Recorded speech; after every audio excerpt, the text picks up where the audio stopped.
Hi, this is Michael Veazey of Amazing FBA. Our sister podcast, the 10K Collective, is the world's newest e-commerce podcast. It's geared to the exact needs of 6, 7 and 8-figure Amazon and e-commerce business leaders. It's actionable but focused on how to scale your business and grow really fast for sale or long-term profit, not short-term hacks. We have in-depth talks with real e-commerce sellers and experts in industries like sourcing, team building, and managing cash. To find us, just search your podcast app for 10K Collective. That's 10K for kilo, COLLECTIVE. We are live on Apple Podcasts, Google Play, Android, Stitcher, and Spotify, to name but a few of the apps we're rolling out to. Or you can go to 10kcollective.com for show notes or to listen online. I hereby introduce to you Mr. Michael Veazey. Hey, welcome back to Amazing FBA. This is your host, Michael Veazey, somewhere north of 330 episodes and coming up on 4 years. So we're still here. We've got a fantastic guy back on the show that we haven't had on the show for ages because I'm stupid. He's one of the greatest guys in Amazon thought leading, Kevin King. Just to give you a few stats about him, mind-blowing achievements in this space. 7-figure seller, hosts $5,000 events. He's just run the $1 billion summit in Austin, Texas. He's very associated with Helium 10. He's not part of the team there, but associated and partners. He's a lead mentor in Helium 10 Elite, which used to be the Illuminati, which is well known. He's spoken about 30 different events, including I know recently at Canton Fair, amongst other things. And yeah, just an all-round high achiever. So, just hardly done anything with your life. And Kevin, welcome back on the show. I appreciate it. Yeah, I got to get out of my house every once in a while, Yeah, absolutely. Yeah. You make it sound like I never sleep there. Yeah, it doesn't sound like you sleep very much, So I was just talking to you before the show, how you want to be known, and that just a small summary of what you've been up to just sounds exhausting. So it's just you. So tell us a bit more about your background. Obviously, I've given a bit of a flavour. You've been selling on Amazon for a while, but unlike a lot of people in the Amazon space, you've been doing it for more than sort of 10 minutes, and you actually have a really serious, background in image marketing and retail marketing. So tell us more about that background that you've got. Yeah, sure. So yeah, I'm a little bit different. A lot of people, they come from the corporate world. They're trying to get away from some sort of corporate job or a day-to-day job and have freedom, and maybe they want to travel, or maybe they want to quit working for the man or whatever. But I've never done that. I think I've made a resume once when I was in high school because I had to. But other than that, I've never even made a resume. So I've been an entrepreneur my entire life, worked for myself, and with that comes all the ups and downs. I've been, my background primarily is in the direct marketing space, which kind of is what it was called before the internet. So back before people were doing emails and Facebook ads and that kind of thing, they were sending out postcards or flyers or catalogs through the post. And so that was my background. So when the internet started coming around as a viable medium in the mid-90s, I jumped on that and started doing internet marketing. And that evolved into a lot of different e-commerce things. I think my first e-commerce sale was like 95. I had my own little shopping site, my own little credit card processor and everything. And that just evolved. I started selling on Amazon in 2001 as a vendor through a program called Advantage, which was for books, medias, and DVDs. And then started selling FBA on Amazon in 2015 and still do that today. Got several different brands. Some are my own company. I help my wife with one of hers, and then I've got some other partnerships. One of them brand new is about to kick off with some other FBA / non-FBA type of stuff. So that's where I come from, and so that's kind of a natural fit. I've been sourcing stuff from China or outside the U.S., not always from China, sometimes from Korea or other places, for 25, 30 years. So it was kind of a natural fit to evolve into this FBA space. That's just an extraordinary resume. So this is why you're the man to have on a podcast about anything to do with retailing online and selling direct to consumer. And yeah, it's just an amazing background. So obviously, I'm going to bring it right back down to the sort of simplest of dumb questions, which is what should we sell? Because that's a perennial question I get. I do a lot of mentoring with newcomers to the space, although increasingly working, as you know, with the masterminds in London with more advanced 6, 7, and even 8-figure sellers. And we'll be doing a podcast on our sister podcast, the 10K Collective podcast, which will be great for people in that space. But even those people, you're going to launch new products or even new entire brands sometimes. So the question always comes up. So I'm going to ask the dumbest questions. The really dumb question first: is it possible to start selling on Amazon in 2019, or is it too late? No, I think it's better than ever, actually. You see people on the Facebook groups, it's saturated, or they can't make this work, or there's no opportunities anymore. What's the next thing? Is it drop shipping? Is it something else? And I say, no, Amazon is still hands down the best business opportunity probably of the last 100 years for an entrepreneur, because you can ride the coattails of a multi-billion-dollar company, and the way they've set it up, and if you know how to master it, it can be gold. Now, are the easy days over where you can just slap your label on a product and find something off Alibaba? Yes, those days are over. There's people in the 2013, 2014, 15 timeframe that kind of got lucky, the right place, right time, and they didn't really know what they're doing, but they had success and have been able to exit the company or make good money. But if you go back and look at a lot of those people from 2013 and 14, there's some of them that are quite successful, but a lot of them, they're one hit wonders or one or two hit wonders. They right place, right time. But about 90 to 95% of the people that try to sell on Amazon, they watch a YouTube video, listen to podcasts, they take a course or something. Most of them fail. The vast majority of people fail. And there's several reasons for that. One is this is a real business. A lot of people come into this and they're sold a bill of goods by a guy driving a Lamborghini or somebody selling a course that actually maybe only sold $10,000 on Amazon in their life, and now they have a course. There's a ton of those out there. You got to be there's some really good courses, but the vast majority of them suck. And they're taught by people that aren't even doing this, and they don't know anything. And then you get a lot of these Facebook groups where someone says something and it just gets parroted everywhere. It becomes almost accepted as truth when it couldn't be anything further from the truth. So you have to treat this like a real business. Selling on Amazon is hard. It's not easy. Selling on Amazon is something that takes a lot of skill sets. You got to know sourcing. You got to know marketing. You got to know internet stuff. You got to know product design. You got to know graphics. You got to know tons of different things. And it takes a lot of different skill sets to really make this work. Either you have to have them yourself, or you have to be partnered with people that have those and that can contribute to that. And a lot of people come into this with these ideas that they're going to quit their corporate job or quit their job and travel the world, or a month or two from now they're going to be sitting on the beach drinking Mai Tais and just checking their Amazon app to see what the sales are. That doesn't happen. If you come into it and treat it like a real business, the opportunities are immense. That doesn't mean starting with $500. That's not a real business. Or $1,000. That's not a real business. That's a side job, a side hustle, and there's nothing wrong with that. If you want to make a little bit of extra cash on the side to take a vacation or maybe pay off a credit card or whatever. But if you really want to make a living at this and really want to make a go at it, and then you have to treat it like a real business. You have to come in with real capital and real effort. And if you do that, the opportunities are huge. Now, there's certain products, I'm sure we'll probably talk about that you definitely want to stay away from. But Amazon is growing so much, not just in the United States, but all over the world. I mean, the US, Japan, Germany, and UK markets are the four primary ones right now. And there's tremendous opportunity in all of those. And it's not necessarily with the big selling products.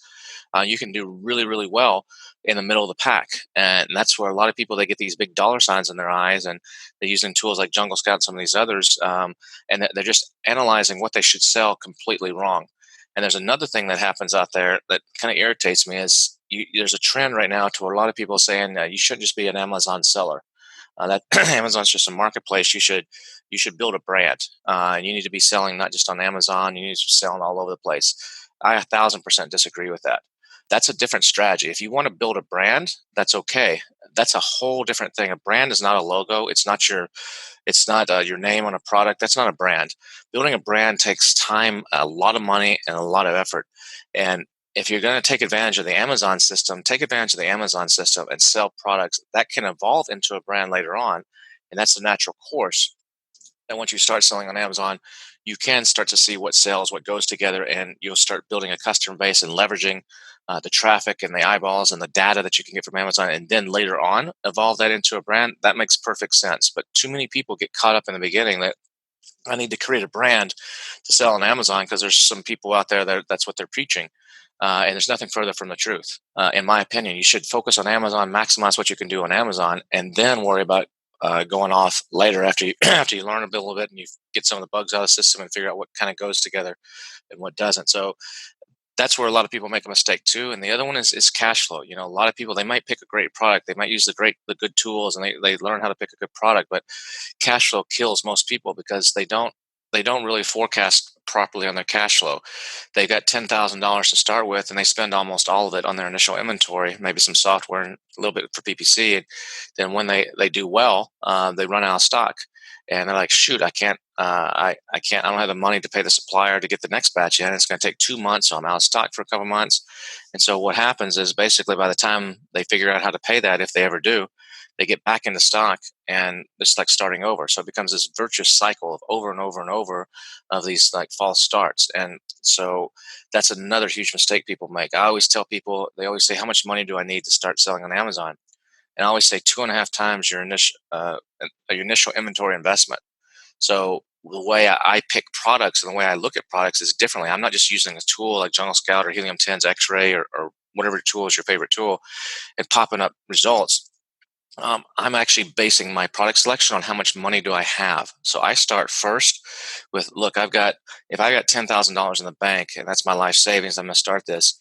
I need to find a product that I can sell for 4,000. That's going to be landed cost in Amazon, whether that's UK, Germany, US, whatever, for about 4,000 US bucks or 4,000 pounds if it's British pounds.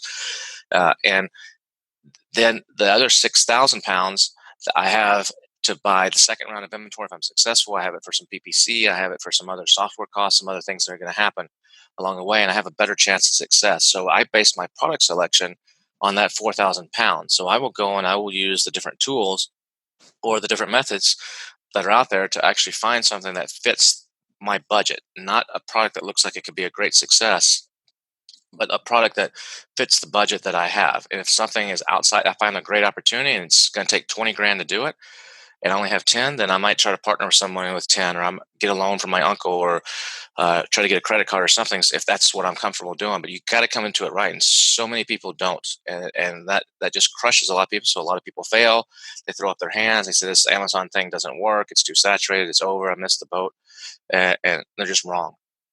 Amazing. Listen, this is so great to hear you saying this because you're such an authority, a genuine person who's really got a serious background in business building. So you really can put it in context outside of Amazon, which is critical. I think there's that whole, as Will Chernan, who we're getting back on the podcast again, far too long absence because a very smart business mind like yourself. But he talks about the Amazon echo chamber, and the problem with you've got to specialize, you've got to focus.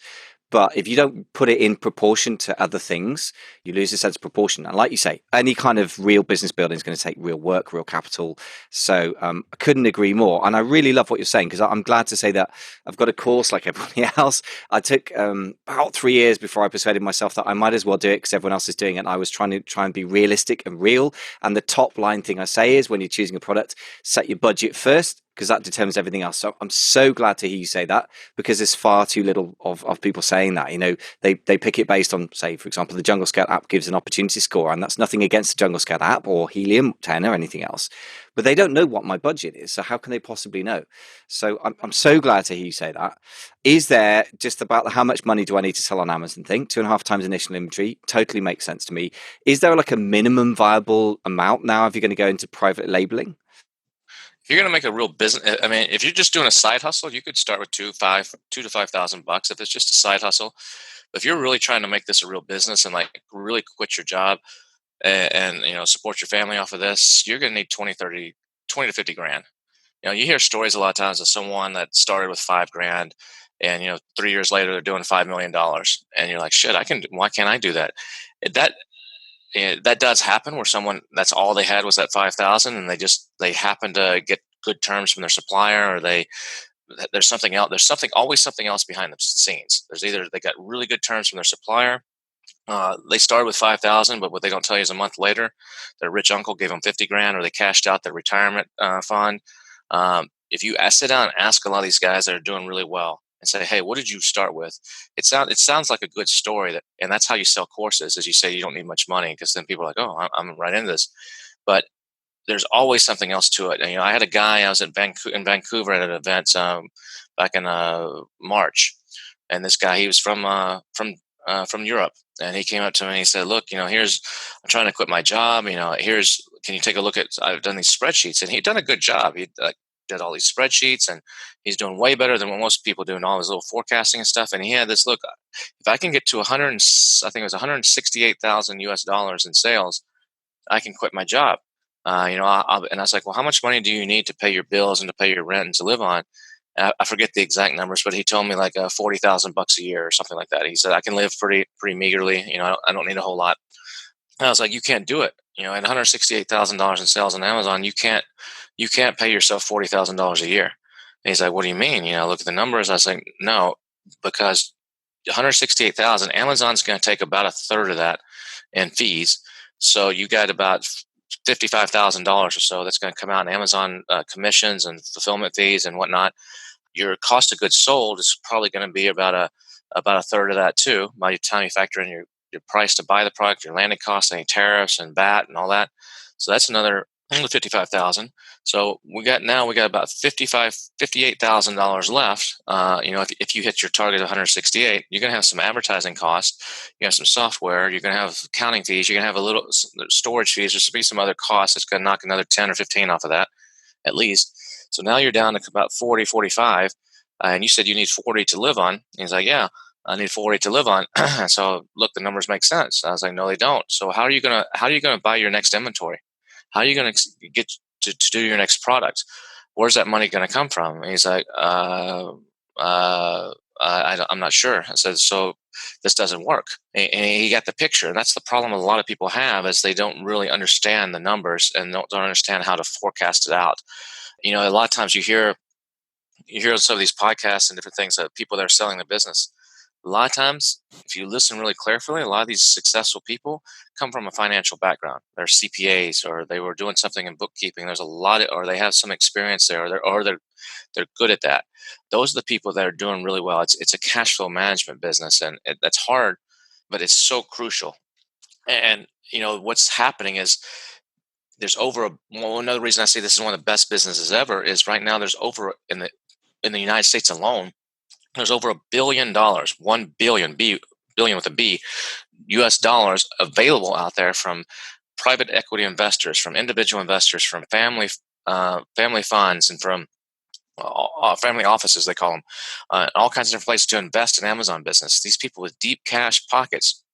There's guys, I know of 3 different companies in the US, they're doing what's called a roll-up, where they will come in and they will buy multiple businesses, buy 10, 15, 20, 100 businesses, put them all together and like roll them up and then sell them all as a big batch.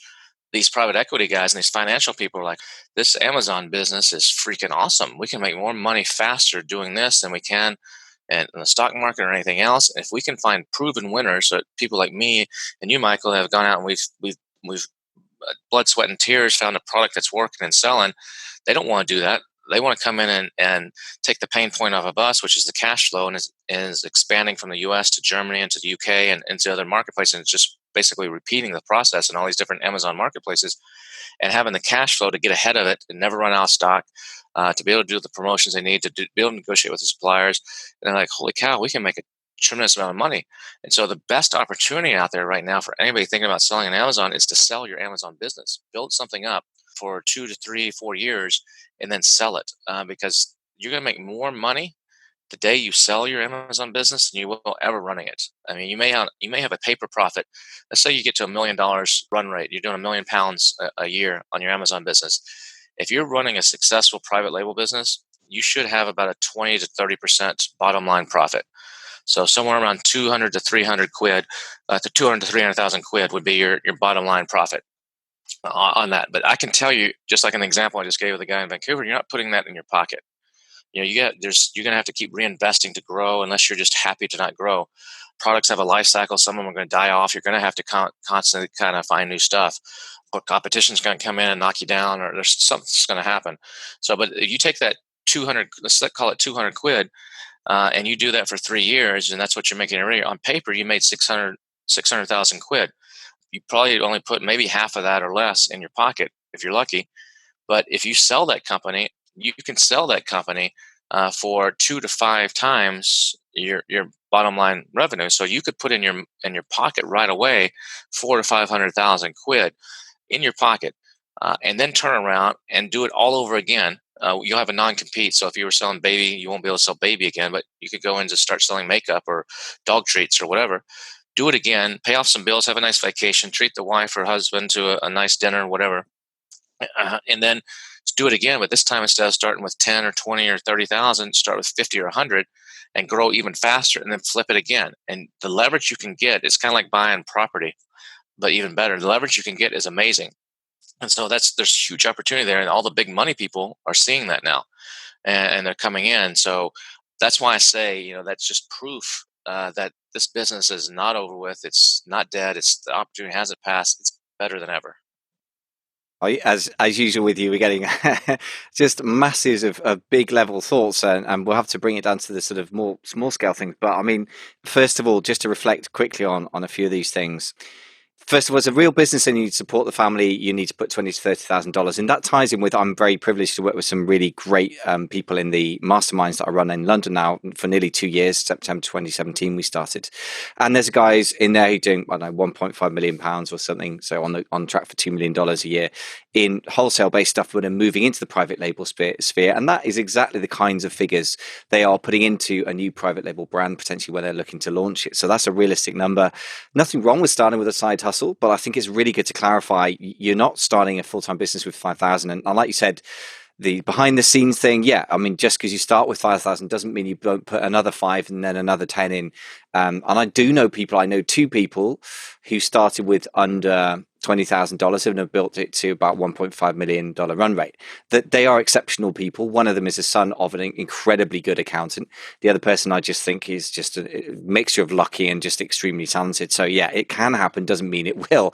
No, it definitely can happen. But there's something else. The guy that started with 20, there's something else. He either grew it really slow, or he got really good terms somewhere, with his suppliers, or he got into a product where he was able to work and turn it fast enough where he didn't have to, maybe get 30-day terms, and he's able to sell through his inventory in 2 weeks. And he can, there's something else to the picture there that helped him do that. Absolutely. And I think really what you're emphasizing again and again, which is so critical, and we're getting that in the 10K Collective Mastermind, and now in the podcast interviewed one of the members of the collective, Ashley, who's recently hit $1 million run rate from building a business from scratch. He's put his own capital in. Don't think he's putting crazy amounts, but he's just about to seek some outside funding. But a couple of reality checks. First of all, as he said himself, he's not really taking much money out of it. Just exactly like you said, I mean, never mind 168K, $1 million a year. You don't want to be taking much out because you will kill the business. There are new products you need to release because it gets competitive, and absolutely 100% everything you're saying ties in directly with absolute personal experience of people's businesses. And I don't take and on that point, in my Amazon businesses, I take very little out. My money is made from the training and the speaking and stuff that I do. That's what pays my bills. And the money that I make from Amazon, I could take it out, and be okay. But I keep it in there for safety measures, for reinvestment, for growth. Absolutely. And thank you for your honesty, because I think a lot of people get very suspicious about people who are doing, service type businesses alongside product type businesses. And I just think that that's an artificial distinction, as Vern Harnish of Scaling Up says, which is an amazing book. He said, look, let's just knock down a couple of sacred cows, one of which is, will this work for service businesses? He said, look, every physical products business or product-based business sooner or later has services because the cash flow looks good compared to the capital intensity of product-based businesses. And the other way around, if you run a service business, eventually you burn out and you start having to produce products because there are so many hours in the day and you can't work more hours. So it's just one of those things that we need to just get rid of that. I think, thank you for that. Honestly, we can just dismiss that as it's irrelevant. I mean, basically the quality of the information and training matters, and that's it, right? And as you said, yes, if somebody's sold $10,000 on Amazon and they're telling you how to make millions, of course, that's highly suspicious. But yeah, it's not a it's not a lifestyle type business. It's, as you said, it's building an asset that you can sell. That's the best possible use of it. So, And some people ask me, Kevin, well, if you make so much money off of the training and that stuff, why don't you just do that? And some people, that's what they do. They start selling on Amazon, then they delve into software, they delve into doing funding or whatever, or teaching, and that becomes their focus, and they quit selling. But for me, if I quit selling, that would be, I don't think I could teach it. I mean, they always say those who do, and those who can't teach. And so, you go into a university or something, and a lot of times the guys up there teaching you haven't been out there doing it for 10 years or 15 years. Yeah, they may have some buddies in the field or some colleagues, but they're not doing it. I believe you really have to be doing it in order to teach it and to keep your hand on the pulse of what's happening. Plus, the teaching business is not nearly as scalable. Yeah, I can, people can buy courses while I sleep and, all that kind of stuff, but they can also buy products while I sleep. But the product business, an investor is not going to come in and buy my teaching thing, most likely, because it's tied to me. So if I leave, and I'm not doing the trainings every month, and I'm not doing the speaking, it's not worth as much. Versus if I have a product that I've developed, they can continue that much more easier. So there's a bigger opportunity for me on the product side to secure a better financial future than there is on the teaching side. So that's another reason I continue to do the product stuff as well. Now I'm absolutely, it not makes big. total sense. I don't have hundreds of products. I don't have a big, huge warehouse. I've got I think 17 products active right now. But those do 7 figures, and some people are like, well, there's guys out there doing 8 and 9 figures. I'm like, great, good for them. I'm not trying to do that. That's not my goal. Is not to have $100 million company. My goal is not to have a lot of employees in a big office. There's a lot of headaches and problems that come with all that, and a lot of people it becomes a competition where they just want to. They think how much they make is some sort of status symbol or something. It's not how much you make; it's how much you take, and it's the life you live. So what I try to do is generate enough money that I can do the life that I want to live. Put some away for savings, take vacations, travel when I want, do whatever I want. It's the freedom that I value. It's not, can I put 50 million bucks in my bank account? I don't need, what am I going to do with $50 million? If I have $5 million, that's good enough. I can live the life that I want. And so that's my goal, and why I create all these extra stresses and problems and stuff unnecessarily. And so that's a different approach than some people. Some people they don't see it that way, but that's how I see it, and that's how I'm able to do what I'm able to do. Yeah, in the end, Yeah, it makes total sense. And in the end, everyone's, I mean, one of the things I think that is kind of partially true of this traditional business opportunity internet pitch, whether it's for, Google site, Google SEO plus affiliate sites, or back in the day, or Amazon, or whatever the next thing that turns up. One of the things that is true is that it is ultimately up to you as an entrepreneur to define what success looks like for you personally, and not have to do what anyone else tells you to do, which is kind of the entire point, really, part of it, right? But the other thing is that it still has to be based on solid business principles, because the market out there doesn't care whether everyone thinks you should have a 10-figure business, or whether you believe that you could start with $2,000 in your pocket, and actually the reality will be told to you by the market. So that's all we got to take account of, right? It's other people's opinions don't matter. All that matters is the data from the market, right? I mean, I would say that you're a living example of that. The other thing I want to touch on, because we've got the 10K Collective podcast, which is for 6, 7, 8-figure sellers and anyone beyond as well, is the truth of what you're saying about private equity. We spoke to Chris Schifferling of a company that has been set up, Providium, specifically to link private equity buyers and family trusts and such things. Not the same as angel investors, as I understand it, by the way, just anyone listening. It's much more private, as the name implies. But they are absolutely waking up to the value of Amazon businesses. And I'm all my Amazon seller friends now are just selling businesses left, right, and center. I mean, it is really seems to be absolutely the way people make money. So again, just to echo, this is not just Kevin's word. I see it every day of my life as well amongst the people I personally know. So this is totally true. And these guys are sharper than anything. So if they see an opportunity there, for sure, 100%. It's not your opinion, my opinion. It's where the biggest, sharpest money in the world is going. That tells you just beyond any doubt, right, that this thing is for real. And a lot of these guys too, they're not buying companies. That's why I go back on that brand thing. They don't come in and that it does happen where they buy a company, but that's more the exception than the rule. They're doing asset purchases. So if you have Michael Inc., they're not going to buy Michael Inc. They're going to buy your line of dog treats that you're selling or whatever it is that you're selling. And they're going to do an asset transfer of your ASINs and stuff. And so most of these guys, if you don't have at least 30% of your sales or higher off of Amazon, they don't care. That adds no value. And some of them actually, there's one big outfit here in the US. If you're actually selling on Walmart or you're selling on eBay and it's any significance of your business at all, if it's more than 1 or 2%, they actually don't want to buy your Amazon business because they see that as a headache. They're like, we're going to double down on this Amazon system. It works. That's what we're going to focus on, and we're going to master it. And so that's another reason. And people always say, well, Amazon, they shoot first and ask questions later. What if my account gets suspended and I got 20 employees, to pay, and I got to diversify off of there? I can't have all my eggs in one basket. Well, if you do that, number one, you're not going to have very many eggs because the Amazon is the big basket. It's 60% of e-commerce in the United States alone. I don't know what it is in the UK, but it's up there too. And you're still going to be screwed. If your Amazon account gets shut down, that cash spigot goes off, you're not going to be able to survive on your eBay sales. You're still going to have to lay off people and make changes. And so why distract yourself with all these other things and setting up Shopify sites and setting up this and taking time and energy and paying people to do that when the return, if you look at the return on the investment, you can take that same person that's setting up a Shopify site for you and you're going to try to start running Facebook ads. Look at what you're spending and what you're making. If you took that same person, spent that same money and had them go start Amazon Japan or Amazon Canada, even Canada, a small market, it's 5% of the US. Put that person on Amazon Canada and deploy that money there, you're going to get a much better ROI most likely, and increase the value, like you just said, if your friends are selling, be able to sell for more because you're in more marketplaces. It's a better play. And I think a lot of people lose sight of that.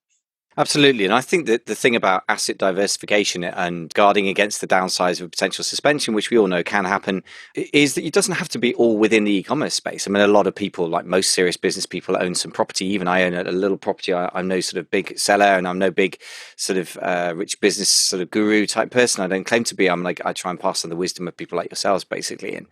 But having property is off Amazon, but it's still an asset you own. So if your business melts down, you can at least, pay your own rent. And if you've got a bigger organization with employees and whatever, then you can have other sources of cash. For example, it doesn't have to be Shopify. You could get into big box retailers, which if you have the right skill sets, which is a broader conversation about is the next thing always Shopify, even if you are going to go off Amazon. A lot of the times, no. If you have a background in retail and you know how to work with big box retailers, then you can shift 10,000, 20,000 units in a go. And it's a hard thing to crack, but if you can crack it, again, it's not always about Shopify, right? So this whole thing, I think, is a bit of a red herring in terms of if you're trying to shore up your own personal finances. I think that's you a need good to look point at your personal thing. That's a very good point to be diversified. I have multiple streams of income, and it doesn't have to be in e-commerce. I have it in the teaching, I have it in the speaking, I have it in the I have another company that's not even on Amazon. So I have multiple streams of income as well, and there's nothing wrong with that.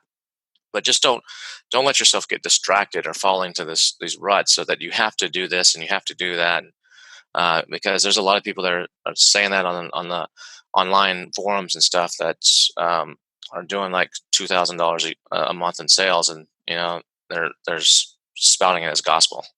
Yeah, absolutely. And I'm working with this new mentoring client. I've got a call with her tomorrow, and she's got loads of really nice products in the sort of supplement space, shall we say, or something along those lines. But she's got her own site, and she's worked really hard, and she's physically run, what do you call it, stalls and things like that at little street markets and stuff. But I asked her about her unit sales, and frankly, it was not even like tens a month. It was just embarrassing. I'm like, okay, when you get on Amazon, it's going to be very, very different scenario. So yeah, you can't replicate Amazon. That's the thing, isn't it? I mean, they are dominant for a reason. So we have to either suck it up or go do something completely different. But to try and sort of recreate it is just, kind of impossible. It doesn't mean that Shopify can't work as a business model, but it's a completely different thing. And as long as it's a completely different thing. There's nothing wrong with that. And some people are very successful with that, but don't mix them.